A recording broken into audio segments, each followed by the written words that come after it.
So we've been asked for absolute extrema in this problem. And absolute extrema just means the absolute max and min. So in our case, the absolute max would be here, and the absolute minimum would be here. And this would be on an interval, closed interval from A to B. So we would say, hey, we're going to start looking at A, and we're going to stop looking over here at x equals B. But if my graph looked differently, or if I extended this to C, let's say, from A to C,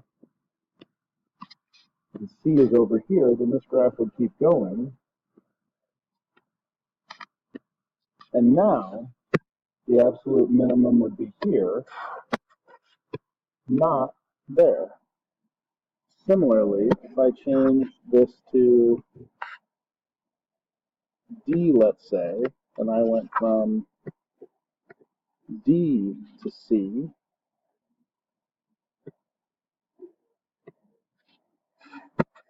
now I wouldn't have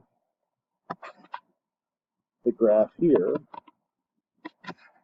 I'd stop right here at x equals D, and my absolute maximum would now be where the relative maximum is.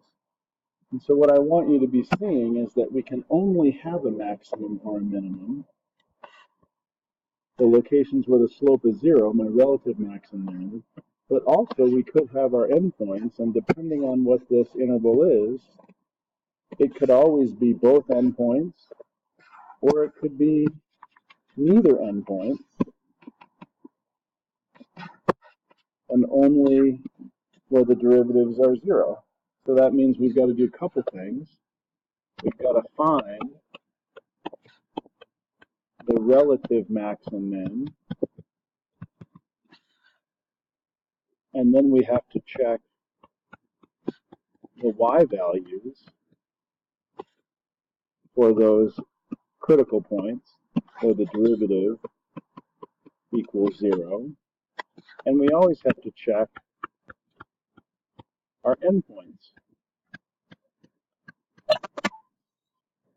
So we'll do this process for this relatively simple function.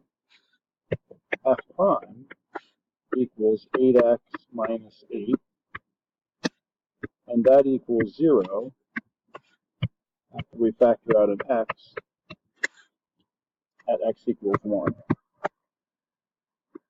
So at x equals 1, we have a critical point. It's going to be a relative max or min. So I'm going to set up a table to easily check everything. When x is 1, that's going to be a critical point. That was the only time the derivative equaled 0, so there's only one critical point, and that's obvious because it's a quadratic. But I also need to check my endpoints of negative 1 and 2. I don't have to check anything else, because between here and here, I can never have anything higher or lower than where the derivative is 0 and at my endpoints. I'm going to go ahead and plug in negative 1, 1, and 2 into that original function y equals 4x squared minus 8x minus 4. So I've computed the y values as 8, negative 8, and negative 4 by plugging in these x values and finding y. The minimum value is negative 8. So that means the absolute min is negative 8, and the biggest y value is 8. That means my maximum is a positive 8. What did we do here? We found the derivative equal to 0 to find our critical points, and we found the y value for each critical point, and then we found the y value for each endpoint.